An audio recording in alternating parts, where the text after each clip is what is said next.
December 3rd, 19 degrees. The Whitmore Estate, Greenwich, Connecticut. Get out. Margaret Whitmore's voice split the room like a blade. She looked down slowly, deliberately at Eleanor's 7-month belly. This house belongs to this family. And you, her lip curled, never did. 100 guests went silent. Phones came up, 12 feet away. Carter stood beside Victoria, his hand pressed against the small of her back, the same hand that had once promised Eleanor forever. He stared at the floor. Eleanor turned to her husband one last time. Her face was completely still, the stillness of a woman who has just decided something she will never undo.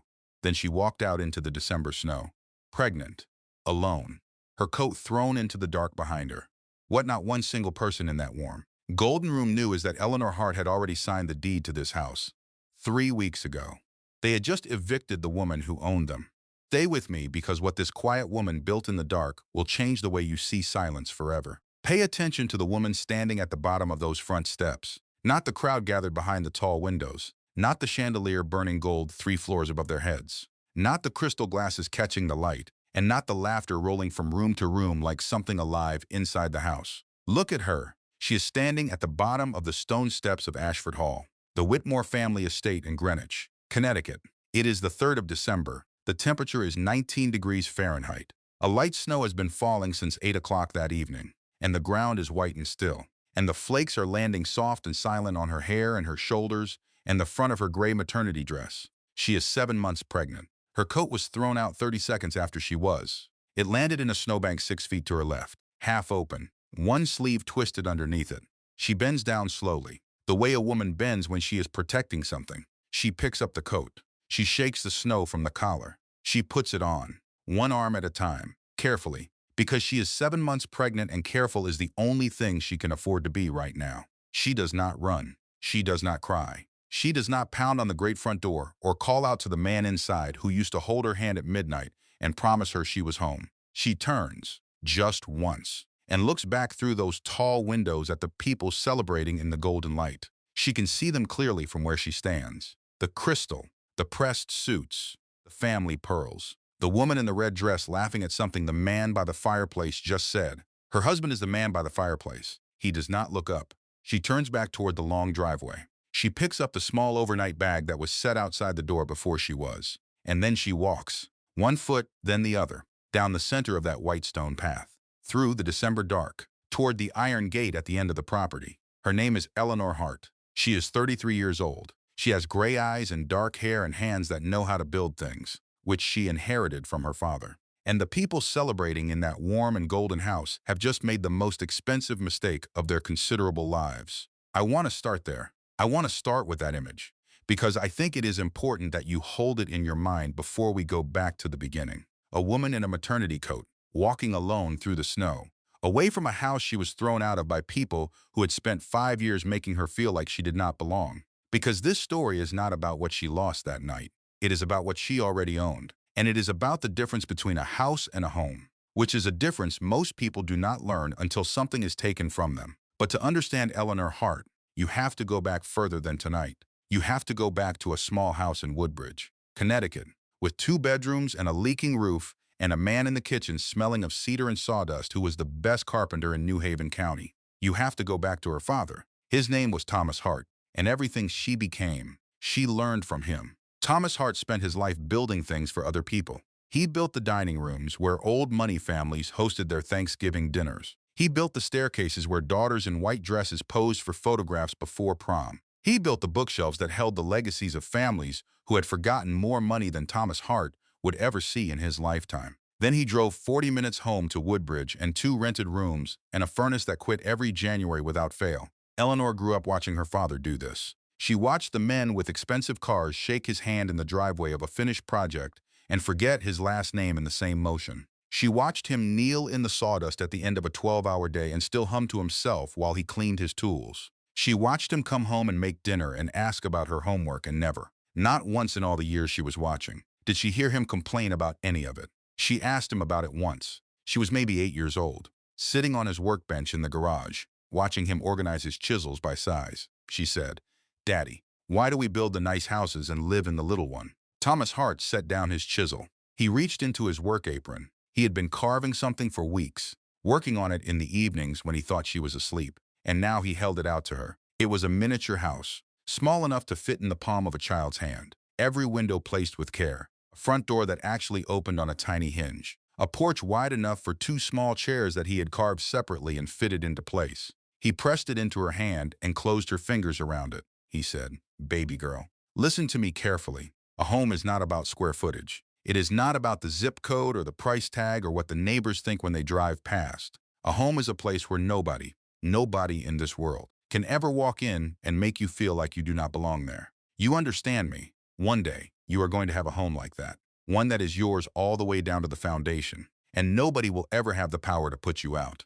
She kept that carving. She kept it through everything that came after. Now, before I take you through how Eleanor Hart built an empire in silence, and why she chose to hide it, and how the people who threw her into the December snow had been living inside her generosity without knowing it, I want to pause here for just a moment. Here is something Thomas Hart understood that the Whitmore family never did.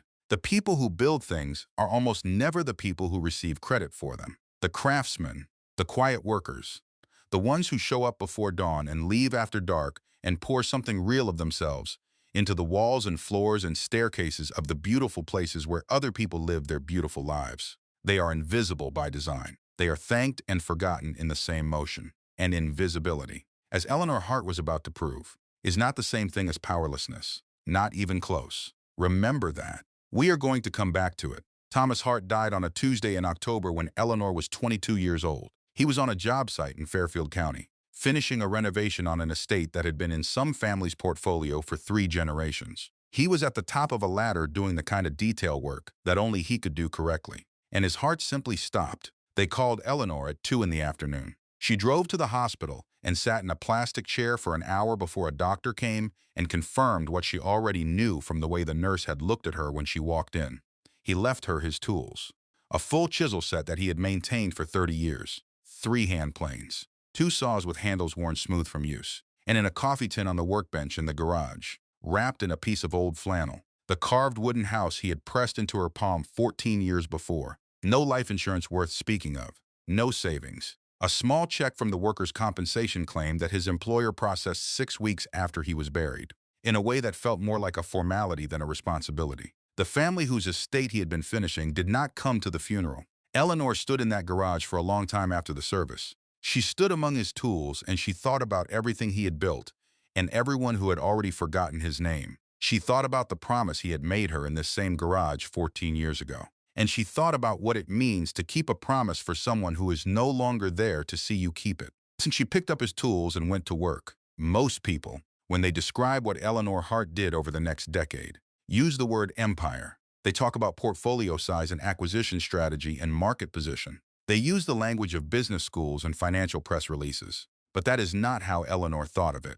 What she did was simpler than that, and harder. She took what her father knew and made it larger. She understood wood and structure and the language of a building because she had grown up listening to her father speak it. She understood labor costs and material quality and the difference between a contractor who cared about his work and one who was cutting corners by Thursday afternoon. She understood all of that before she understood anything about finance. So she started there. She bought her first piece of land with the workers' compensation check and a loan from a community bank that took 3 visits and a very detailed business plan before they said yes. The land was in New Haven County, not a remarkable piece of ground, but it had good bones and a poor reputation from a previous owner who had let it sit. She built on it herself, hiring 2 men her father had worked with for years, men who had come to his funeral when his employer had not. She built a small rental property, nothing grand, something solid and well-made and priced honestly. She sold it 14 months later for nearly double what she had put in. Then she bought 3 more. She learned quickly, not just the building side, which she already understood, but the business side, the capital structures and the entity formations and the tax strategies and the negotiation patterns of the men in the glass towers who controlled the larger deals. She took courses. She read everything. She sat in rooms where she was the youngest person and the only woman, and she listened more than she spoke, and she noticed everything. She noticed that the men running the big development firms were not smarter than her father. They were louder. They had better suits and more inherited confidence and far less actual knowledge of what happened on a job site. They talked about buildings the way people talk about paintings they have never touched. So she let them talk. And while they were talking, She was signing, year after year, deal after deal. She stayed entirely out of the press. She structured everything through a holding company she named Heartwood Capital. Hart was her father's name. Wood was his trade. Together they sounded like something permanent, something built to last. By the time she was 29 years old, Eleanor Hart had a net worth somewhere north of $150 million. Nobody in her personal life knew.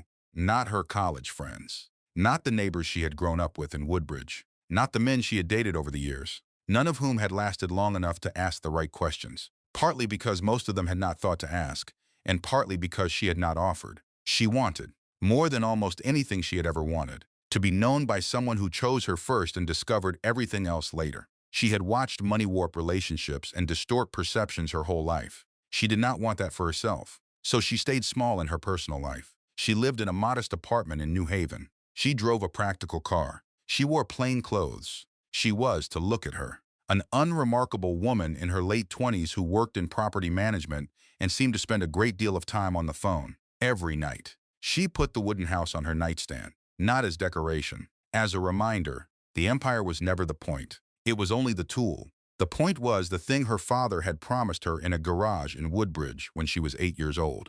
A home, a real one, a place where nobody could walk in and make her feel like she did not belong. That was the hole in her life. And for all that she had built, for all the zeros accumulating quietly behind the name Heartwood Capital, that hole remained. And then she met Carter Whitmore. And for the first time since her father died, she let herself believe the building was finally done. They met at a charity auction in New Haven in late October. Eleanor was there to bid on a piece of historic property being offered as part of the fundraiser.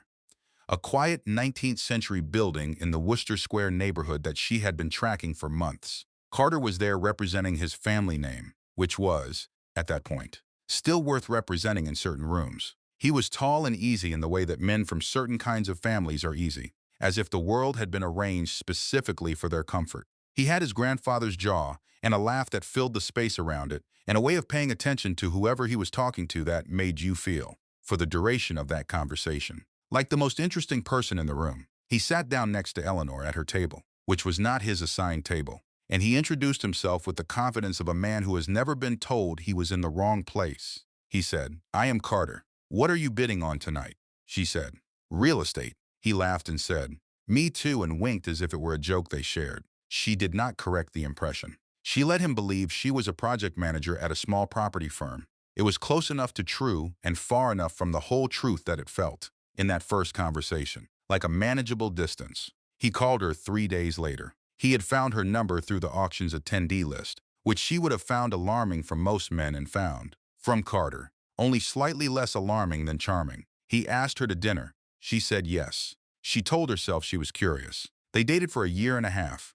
Dinners in New Haven. Day trips to Block Island. Long conversations that wandered from architecture to her father's work to Carter's complicated feelings about his family legacy. He was interesting, she thought. He was capable of real curiosity when something engaged him. He made her laugh in ways she had not laughed in a long time. And he never once, in 18 months, asked a serious follow-up question about her work.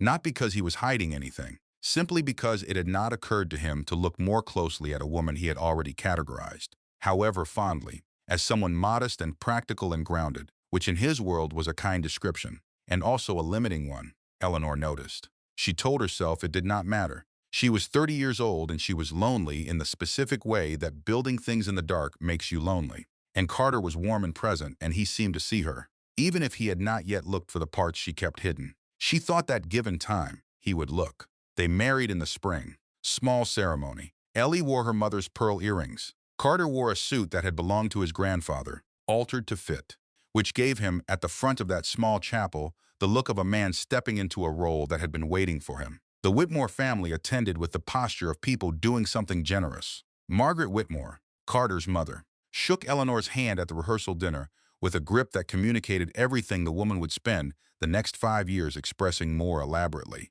She said, "We are so glad Carter found someone grounding. Not wonderful, not perfect for him. Grounding, like a piece of furniture, like a ballast weight."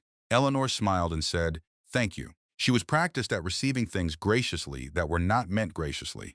3 days before the wedding, the prenuptial agreement arrived. Carter presented it over coffee on a Sunday morning, in the easy way he had of presenting things that were not easy. He said it was a formality. He said his family's attorney had drafted it, and it was standard for situations like theirs. Standard for situations like theirs. He meant old money marrying someone they assumed had no money. The agreement said, in the event of dissolution of the marriage, Eleanor would leave with nothing from the Whitmore estate. No claim on Ashford Hall. No claim on any family asset. No financial settlement of any kind. She read it twice. She signed it in under a minute. Carter blinked at the speed of it. He had braced for negotiation. She looked at him and said, "It is fine, Carter. I told you I am not marrying you for your family's money." He laughed with relief and kissed her, and she sat at his kitchen table and thought, he has no idea. He genuinely has no idea. And she let that be, because she was not hiding her wealth to manipulate him. She was testing something she needed to know. And in that moment, watching him relax with relief at her signature, some quiet corner of her heart already knew what the test had returned. But she loved him anyway, or she loved who she believed he could be, which is a different thing, though it takes time to understand the difference between the two.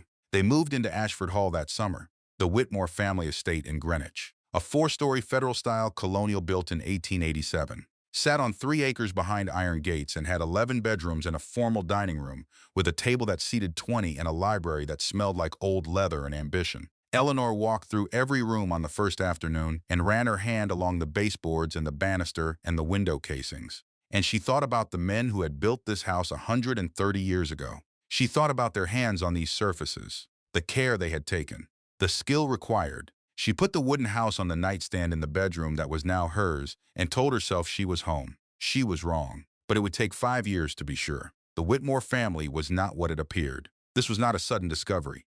It was the kind of thing that reveals itself gradually, the way a house with structural problems shows you its issues one by one. First a crack in the plaster, then a sticking door. Then the morning you notice the floor has begun to slope toward the east wall. Eleanor noticed the cracks early. She said nothing. The estate cost more to maintain than the family could comfortably sustain. Property taxes in Greenwich were significant. The heating system was an antique that had never been properly replaced. The roof had been half repaired twice in 8 years. The kitchen equipment was aging. The grounds required a full-time caretaker whose salary came from a diminishing pool of resources. Carter managed a small investment portfolio, a remnant of holdings his father had accumulated, which had been underperforming for 6 consecutive years. Margaret lived on the proceeds of selling her late husband's stock collection, one piece at a time, like a person burning furniture to stay warm. They were a name wearing the costume of wealth, and names, without capital behind them, have a very short shelf life. Carter changed somewhere in the 3rd year of their marriage.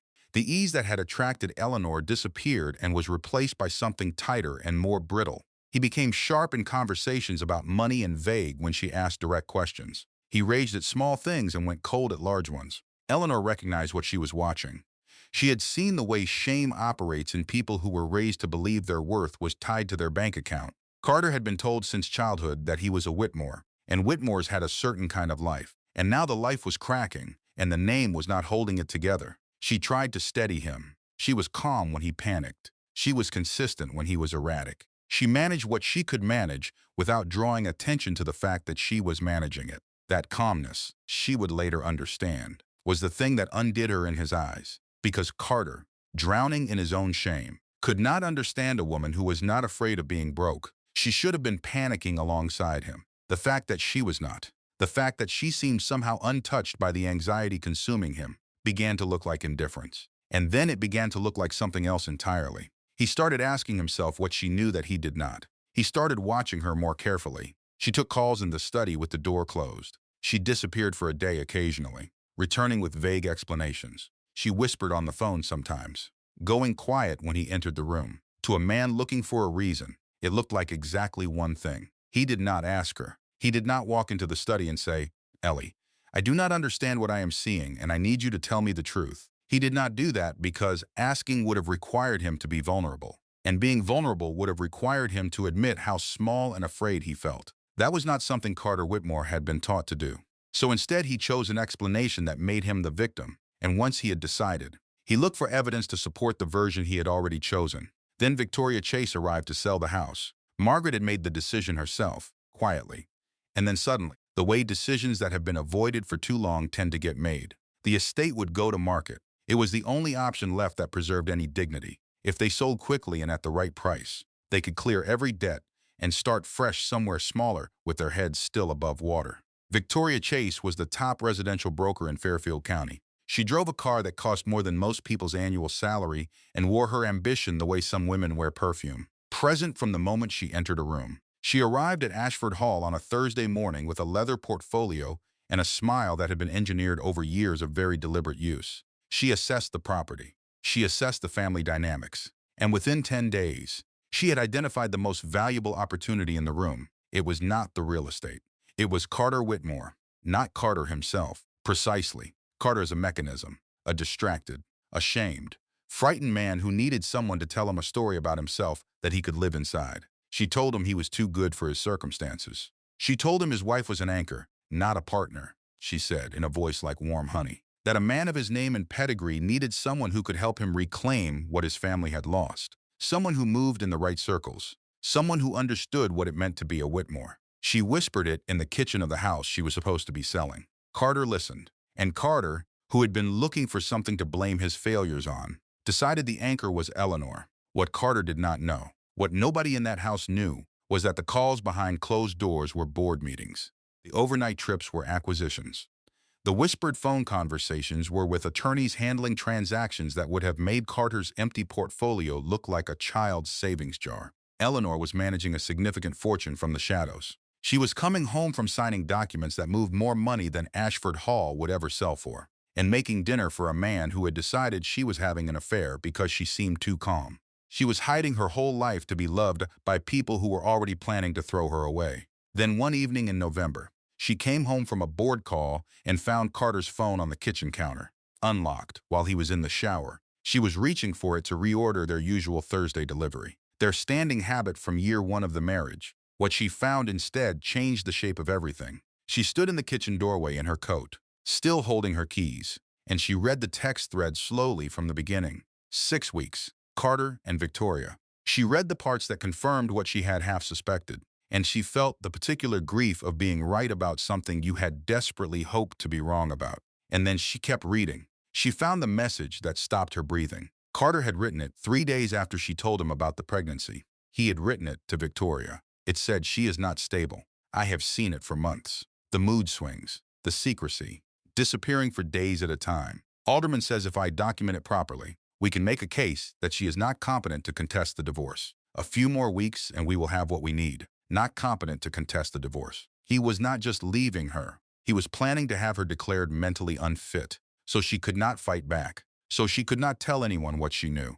So she could not do anything at all except disappear quietly with her signed prenuptial agreement and her overnight bag and leave everything exactly as the Whitmore family wanted it left. The secrecy he was using as evidence of instability, the board calls behind closed doors, the overnight trips, the whispered conversations, all of it was Heartwood capital. He had taken her professional life and turned it into a weapon against her. Her hands were very still. She noted this. She was holding the phone and her hands were not shaking at all. She put the phone back on the counter exactly as she had found it. She hung up her coat. She made dinner. She sat across from Carter and asked about his day and listened to his answer and gave him nothing. She called Sarah from the car in the driveway that night at 11 o'clock, after Carter had gone to sleep. Dr. Sarah Connolly had been Eleanor's closest friend for 11 years and was now both her obstetrician and the only human being on earth who knew Eleanor's actual net worth. She answered on the second ring regardless of the hour and said what needed to be said without softening it past usefulness. Eleanor told her everything in 17 minutes. The text messages, the plan to document her as mentally unstable, the affair. The fact that her husband had done all of this while knowing she was carrying his child. Sarah was quiet for a moment. Then she said 3 words. She said, "Do not show it. Do not show him that you know. Do not change your behavior. Do not confront him or give Carter one single data point suggesting his plan has been discovered." Eleanor said.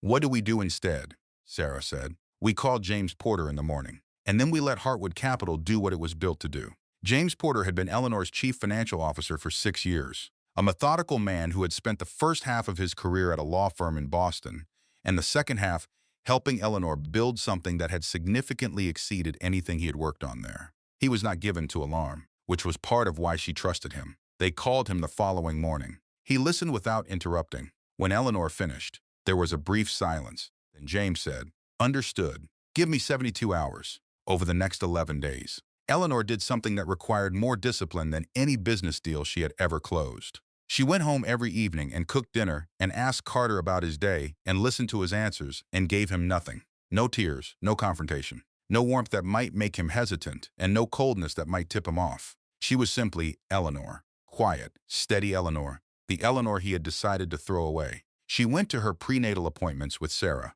She ate well and slept when she could and kept the wooden house on the nightstand and touched it each morning when she woke. She felt during those 11 days something she had not expected. Not rage she had anticipated and prepared for. What she felt was grief. Clean, uncomplicated grief for the marriage she had believed in, and the man she had thought she was building a home with, and the family she had told herself would eventually come to see her. She let herself grieve. She did not let it show. There is something I want you to understand about this moment in Eleanor's story, because it is the kind of moment most of us have faced in some form. When you discover that someone you trusted has been building a case against you, the impulse is to act immediately, to defend yourself, to get ahead of it, to say something, anything that reestablishes the truth before their version takes hold. That impulse is almost always wrong. The discipline is to wait, to gather, to choose the moment and the setting and the terms of the revelation so that when the truth comes out, it comes out complete, not a piece at a time,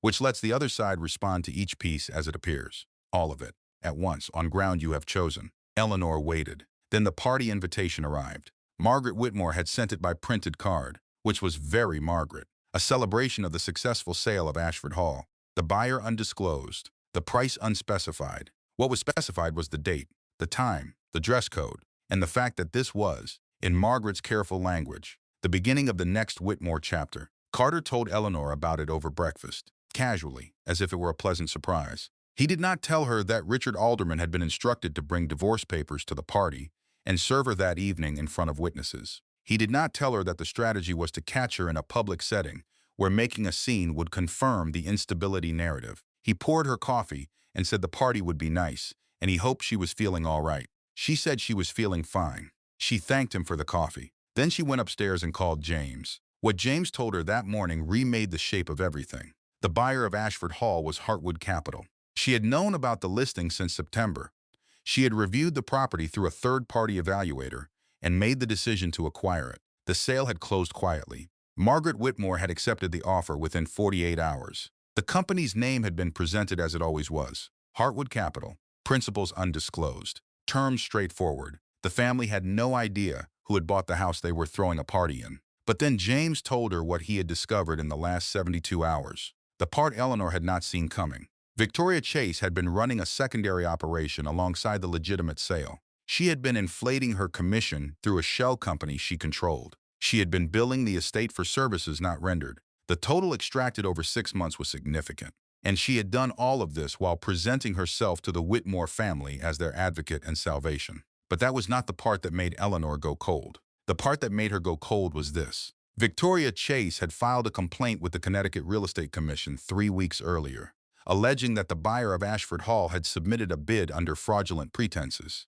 She had done enough research to be suspicious of Heartwood Capital's ownership. She was trying to expose the buyer's identity before the formal handover ceremony. If Victoria found out first, she would control the narrative. Eleanor sat with that for a long moment. Then she told James to schedule the handover ceremony for 3 days after the party, the formal deed transfer. She would attend in person as the principal. Contact Richard Alderman directly. Tell him the principal of Heartwood Capital was requesting his presence. Do not tell him who the principal was. She ended the call. She picked up the wooden house from the nightstand. She held it for a moment. Then she set it down, and she got dressed, and she went downstairs.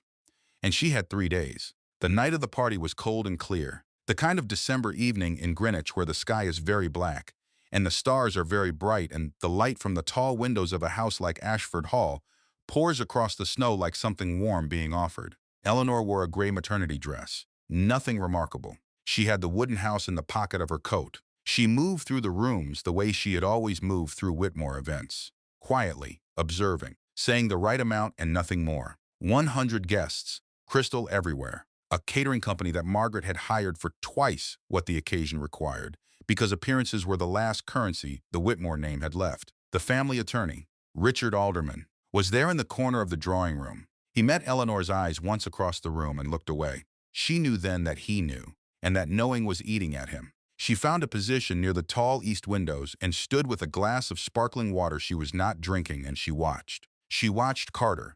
He was by the fireplace, with the ease of a man who believed his troubles were ending. He laughed too loudly at things that were slightly funny. He kept his hand near the small of Victoria's, back in the particular way of a man who is not yet comfortable enough with something to be fully subtle about it. Victoria Chase wore red. Of course she did. She moved through the party like it was hers, which in a certain sense she believed it was. Having brokered the sale that she believed had saved this family while quietly robbing them with the other hand. At 8:45, Victoria drifted toward Eleanor. She always did this at gatherings. It was a territorial behavior she probably did not recognize as such. She said, "Eleanor, you look brave tonight. Carter mentioned you have been having a difficult few months, emotionally," Eleanor said. "I am fine, Victoria said. "Of course you are." She paused the way people pause when they are constructing something. Then she said, "I just want you to know, whatever happens tonight, I genuinely hope you land on your feet. A woman in your position, your background, you are resilient. You will rebuild. Women in your position, your background, a carpenter's daughter. Grounding." Eleanor looked at her steadily and said nothing.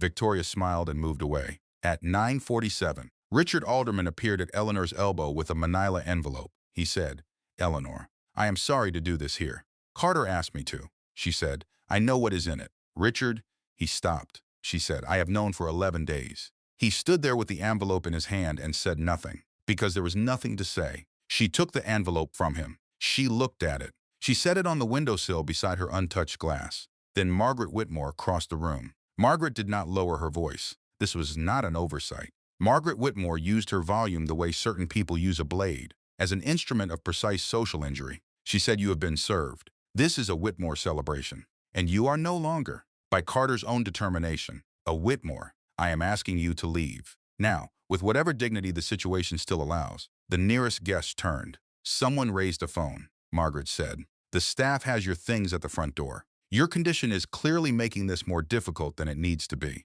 For the baby's sake, please do not cause a scene. For the baby's sake." Margaret Whitmore, who had spent 5 years refusing to acknowledge Eleanor's feelings, invoking the baby as a prop for her own convenience. Eleanor turned to Carter. He was watching from 12 feet away. He had not moved during any of this. He was watching with the expression of a man who has decided something and is now waiting for it to be over. She looked at him the way you look at someone when you are committing their face to memory for the last time. He said, "Just go. Ellie, please." 3 words. 5 years of marriage. "Please just go." She went. She walked to the front door with her spine straight. The overnight bag she had packed herself 3 days earlier, knowing it would be needed, was waiting by the door. A member of the staff held it out to her with the careful neutrality of someone who has been instructed to feel nothing. She took the bag. The coat had slipped from the stone railing where it had been placed, and it was in the snow at the bottom of the front steps when she came outside. The December air was 19 degrees.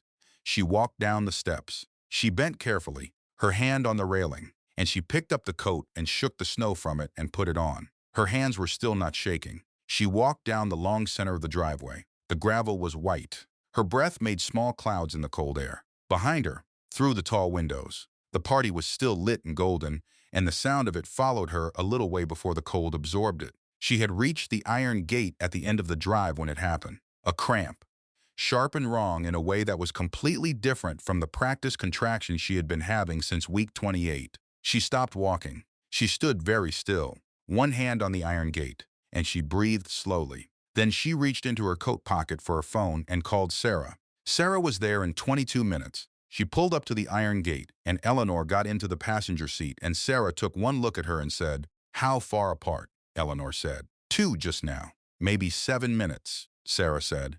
"Okay." She said it the way doctors say okay when they have already decided what needs to happen and are simply moving toward it. Greenwich Hospital admitted Eleanor at 11:15 that evening. Preterm labor warning. They attached monitoring leads and started an intravenous drip, and a nurse asked in a careful voice whether Eleanor had been under any unusual stress. Eleanor said, "Some." Sarah stayed. She sat in the chair beside the bed, and she did not fill the silence with cheerful reassurance. She simply sat there, which was exactly right. At 2 in the morning, the attending physician confirmed that the contractions had stopped. The baby was stable. Eleanor would need strict bed rest for at least a week. No stress.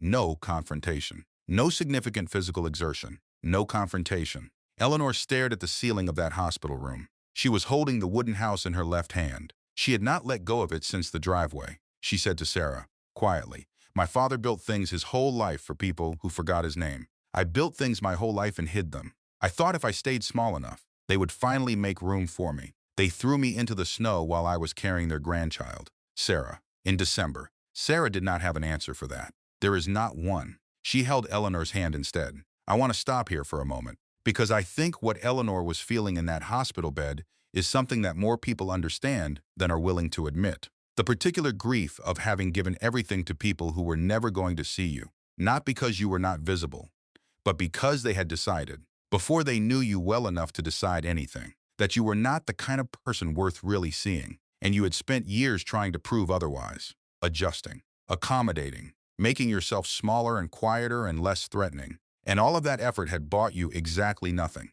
If you have ever been there, if you have ever stood in the ruins of something you built with everything you had for people who never planned to appreciate it, then you already understand what Eleanor was carrying in that hospital room.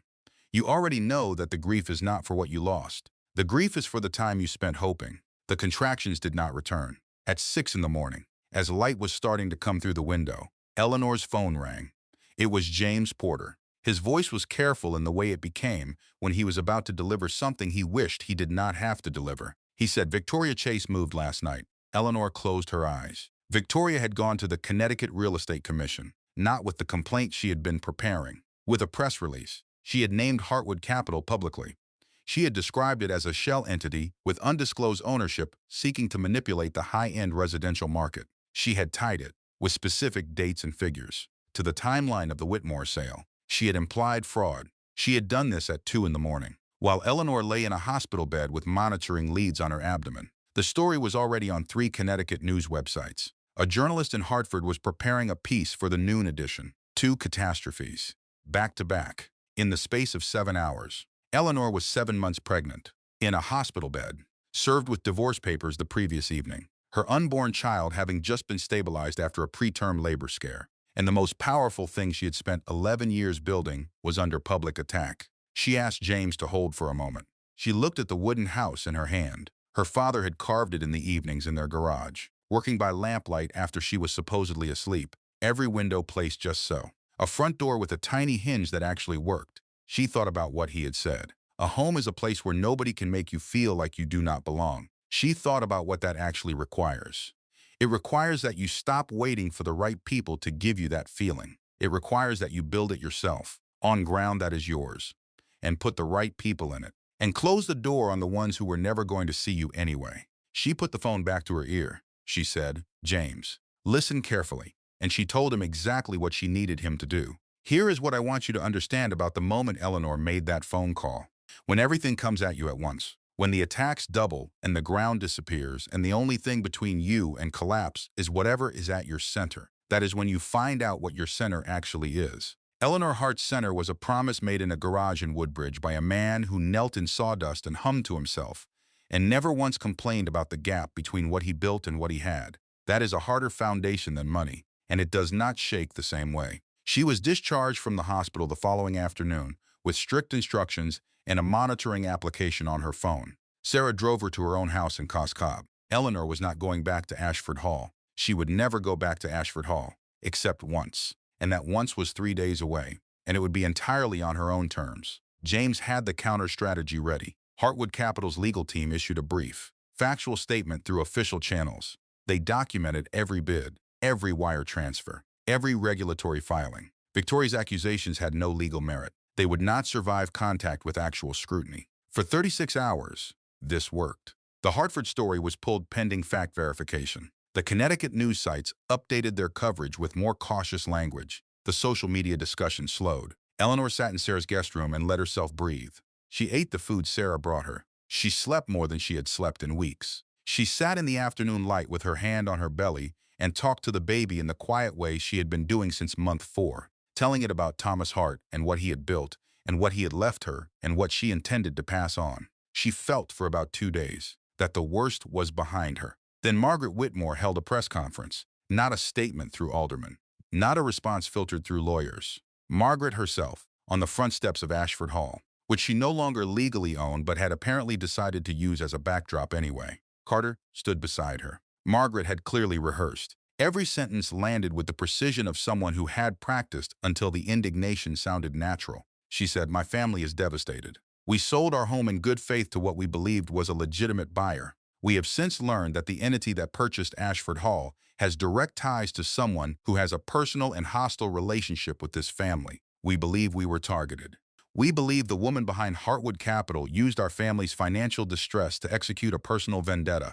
What was presented to us as a legitimate business transaction was, in our view, an act of deliberate cruelty designed to humiliate this family at our most vulnerable moment. Personal vendetta, deliberate cruelty, vulnerable."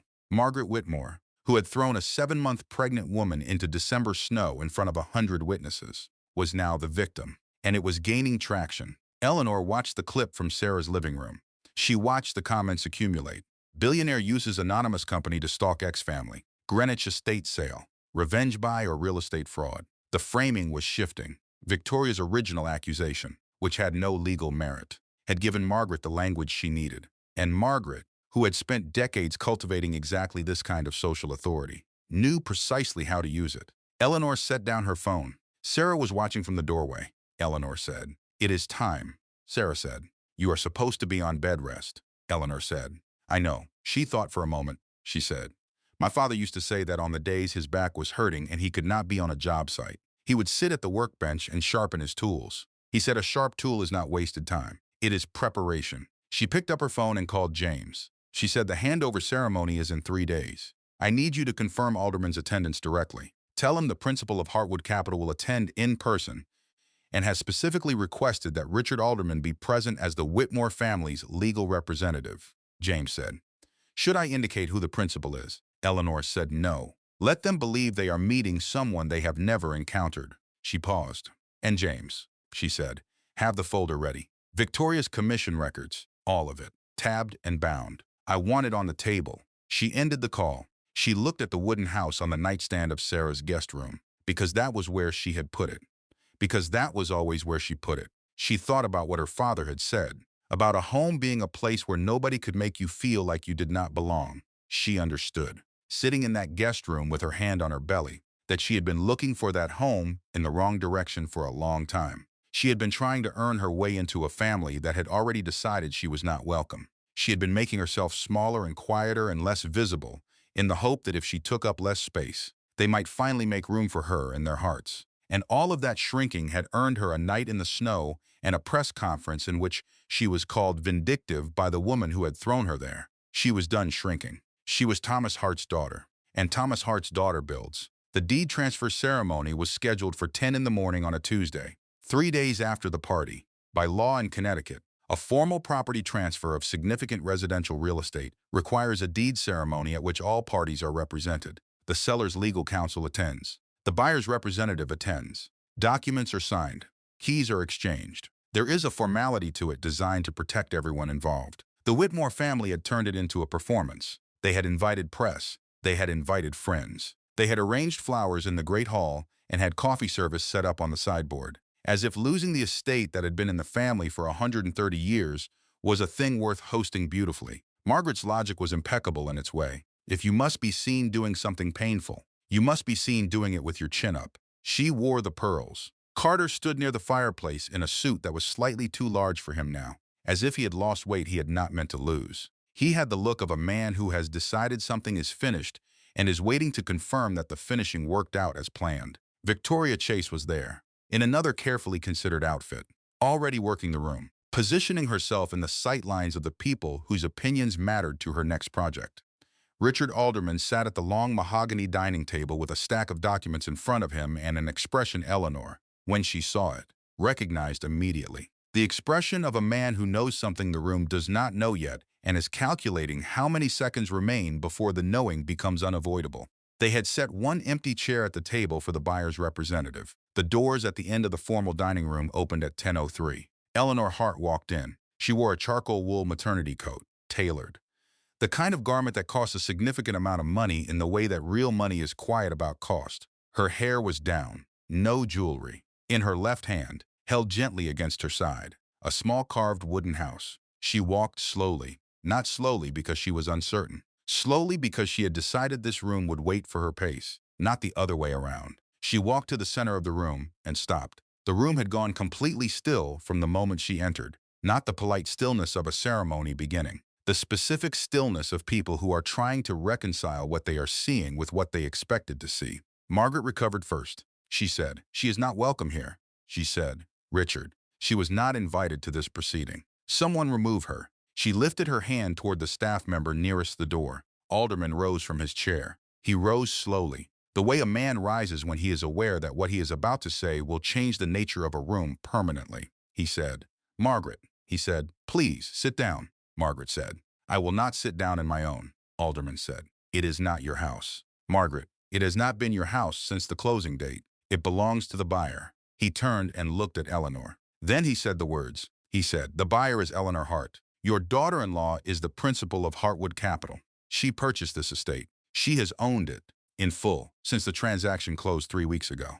The room did not gasp. It simply stopped, like a clock someone forgot to win. Carter said, "That is not." He said, "She does not have." He said, "She is a." He stopped. He had been about to say she is a carpenter's daughter. He had been about to use those words the way he had used them in his own mind for 5 years. As a category, a ceiling, a definition. And in the 3 seconds between starting that sentence and understanding that he could not finish it without demonstrating exactly who he was, Carter Whitmore understood for the first time the full dimensions of his own failure. Eleanor walked to the center of the hall. She stood under the chandelier, in the room where her father's kind of hands had once worked on similar surfaces, and her voice was even, not cold, not triumphant, just true. She said, "I signed your prenuptial agreement in 60 seconds.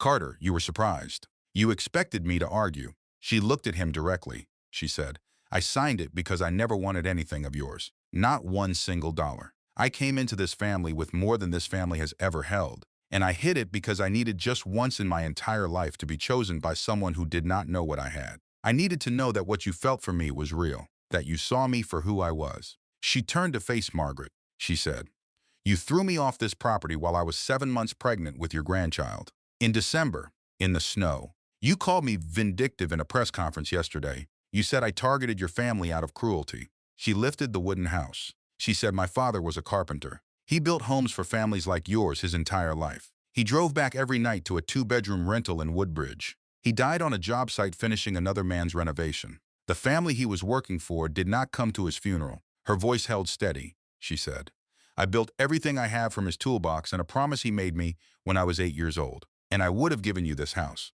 That is the part none of you will ever fully make peace with. I would have given you every brick of it, for free, if just one time, one single time in 5 years. Any of you had looked at me and meant it when you said the word family." No one spoke. She walked to the fireplace. She set the wooden house on the mantelpiece. She set it gently, the way you set something that is not yours to keep, but that you want the world to see properly. She straightened. Then she reached into her coat and produced a slim folder, bound and tabbed. And she walked to the table and placed it in front of Victoria Chase. She said, "Look at that. My team has already looked. Now yours can."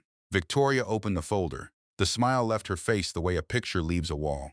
Complete, irreversible. Inside were the records, the commission overrides, the shell company accounts, the billing discrepancies that totaled, across 6 months, an amount representing a significant portion of what the estate had sold for. Victoria Chase had been stealing from the Whitmore family while presenting herself as their last best hope. Carter looked at the folder, then at Victoria. He said, "What is that?" He said, "Victoria, what did you do?" Eleanor lifted one hand. She said quietly, "Don't," she said. "It is already done."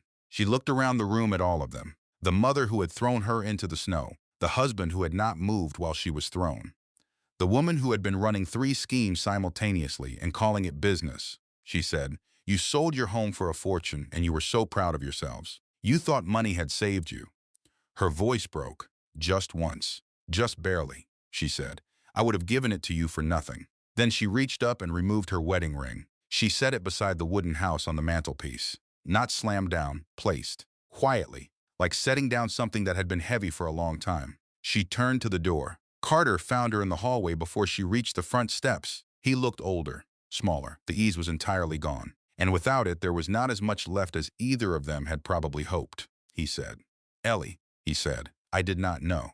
I swear to you I did not know who you were. She stopped. She turned. She said that was always the problem. Carter, you never wanted. You wanted a woman who reflected what you hoped you were. You never wanted to know what I actually was. She shook her head, not in anger, in something sadder and more final than anger. She said you had all of me for 5 years. You never once went looking. She walked out the front door into the winter light. She did not look back. A quiet woman does not need to slam a door on her way out. She simply closes it, gently, and walks forward into whatever comes next. Here is what happened after, not all at once. Not in a single dramatic morning. Justice is not only the moment the truth becomes visible. It is what the truth does in the weeks and months that follow. The way it reshapes the ground that people have been standing on. Carter Whitmore signed the divorce papers that his own attorney had prepared to be used against his wife. The irony of that particular moment was not lost on Alderman, though he was professionally required not to say so. The prenuptial agreement held. Eleanor left with nothing from the Whitmore estate, exactly as she had signed, exactly as she had intended, and this detail circulated in the press with a level of admiration that Margaret had not anticipated and could not control. A woman who could have taken everything and chose to take nothing, not because she had to, but because she had meant it when she said she never wanted their money. That story had a way of reaching people. Carter had expected the sale of Ashford Hall to fund a fresh start. The proceeds from that sale had gone directly back to Heartwood Capital. He retained the Whitmore name, the Whitmore debts, and a clear and complete understanding that for 5 years he had been carried by a woman he had dismissed as grounding, and he had not noticed until it was entirely too late, and then he had thrown her into the snow, and she had owned the ground beneath his feet the entire time. He was not a wealthy man who had stumbled. He was a man who had never been as wealthy as he believed, who had married someone who was, and who had spent 5 years being too proud to look closely enough to see it. Victoria Chase left Connecticut before the formal investigation concluded. Her license was suspended pending review by the Real Estate Commission. The Hartford Courant ran a story on the commission fraud that was more thorough and less flattering than Victoria had anticipated when she had tried to use that same publication against Eleanor. The Whitmore family, whose name she had been borrowing as social currency, was no longer in any position to protect her from anything. She told Carter, on her way out the door, that he had had one opportunity to marry well and had somehow managed to throw it away twice. Then she walked away and did not look back. Carter learned the coldest lesson that people who participate in betrayal eventually learn. The person who helped you betray someone will betray you with the same ease and for the same reasons, because their loyalty has always been to their own advantage. And the moment your advantage disappears, so does their loyalty. Margaret Whitmore did not lose her home. Eleanor allowed her to remain in the Greenwich townhouse the family had quietly relocated to when the financial situation had reached its endpoint. 2 bedrooms, comfortable, modest, a view of a neighbor's garden. Eleanor owned that property too. As it happened, she had acquired it as part of a broader portfolio purchase that predated the Ashford Hall transaction. She had not known, at the time of that acquisition, that Margaret would end up there.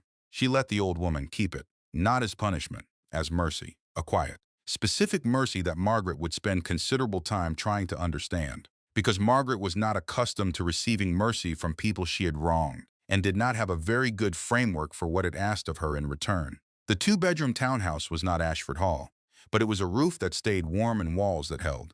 It was, in its own modest way, exactly the kind of home that Thomas Hart had spent his whole life building for other people.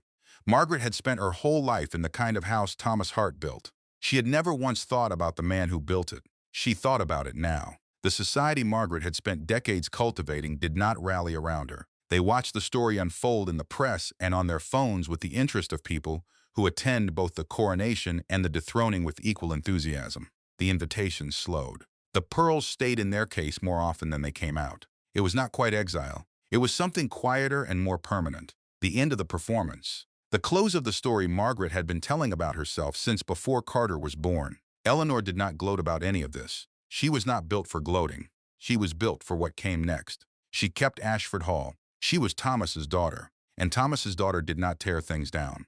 She kept the federal windows and the original hardwood floors and the wide staircase with the banister her father's kind of hands would have recognized. She kept the library with its smell of old leather and the high ceilings of the formal rooms and the view from the east windows where you could see, on clear days, all the way to the sound. But she changed what the rooms held. She spent the first month redesigning. She brought in contractors whose names she had known for years, sons and daughters of the men her father had worked alongside. People who understood what it meant to build something that was meant to last. She paid them what they were worth, which was significantly more than the market typically offered for this kind of work. She converted the 11 bedrooms into private suites. She expanded the kitchen into something worthy of the people who would use it. She turned the formal dining room, where the truth had been laid out on the mahogany table, into a learning space with long work tables and proper tools and good light coming in from the east windows. She kept the library. She kept the smell of old leather, because some things should be kept. She named it the Thomas Hart Foundation. It became a residential training center and transitional housing program for the families of skilled tradespeople, carpenters, electricians, plumbers, masons. The people who build the houses that other people live in and sell and inherit and photograph for magazines. The people who make beautiful things for families that forget their names. The people who had spent their lives entering through the back. Eleanor hired the sons and daughters of laborers to run the administrative offices. She paid them proper salaries and gave them proper titles and made sure their names appeared first on every document that mattered.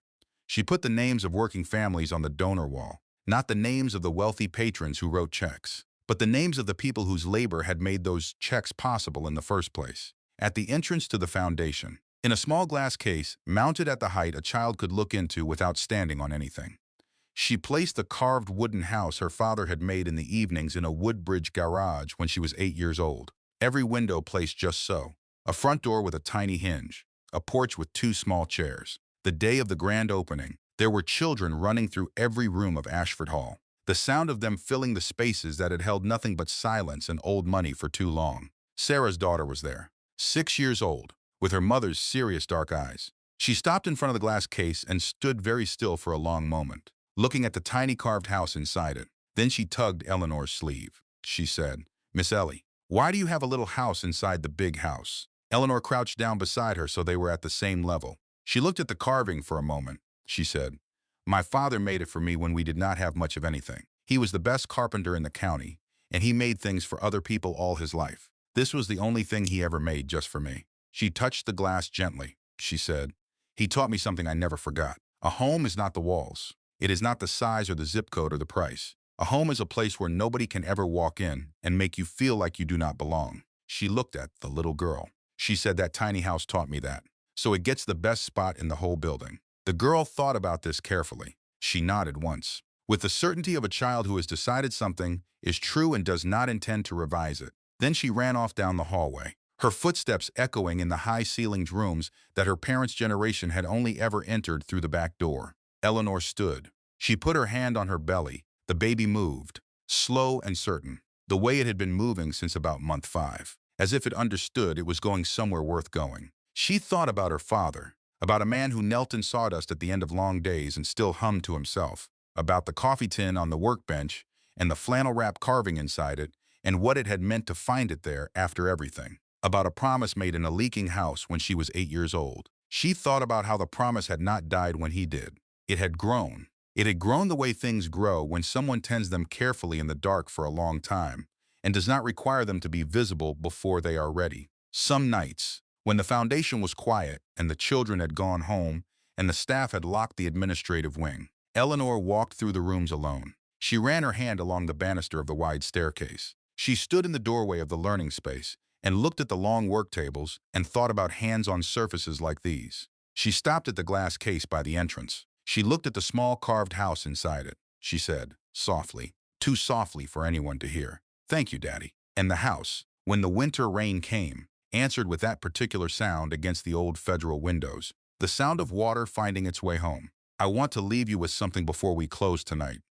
Eleanor Hart spent 11 years building something she hid from everyone who claimed to love her. She spent 5 years trying to earn a belonging that was never going to be given to her. She spent one night in the snow, 7 months pregnant, holding a carved wooden house in her pocket and walking away from a place that had just proven it was never going to be home. And then she built the real thing. Not to prove anything to the people who had failed her. They are already living with what they did. That work belongs to them. She built it because she was Thomas Hart's daughter. And Thomas Hart's daughter builds. Here is what I want you to carry from this story. 3 things. Just 3. The first, never perform smallness to earn a belonging that is being withheld.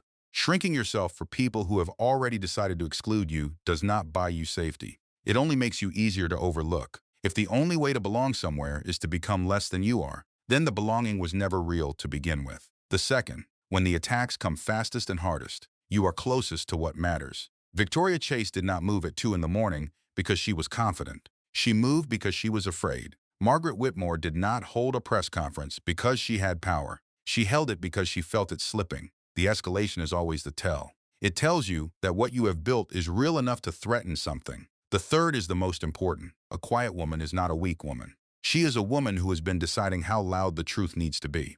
And when she decides, it needs to be very loud indeed. The rooms that tried to silence her tend to go very, very quiet. If this story stayed with you tonight, I want to ask you one thing. Think of someone in your life who is quiet the way Eleanor was quiet, patient, steady, the kind of person who holds more than they show and carries it without complaint. The kind of person you might pass over if you are not paying careful attention. Pay attention. You may be standing in their home and not know it yet. I will see you in the next story. Until then, watch closely. Quiet woman is not a weak woman. She never was.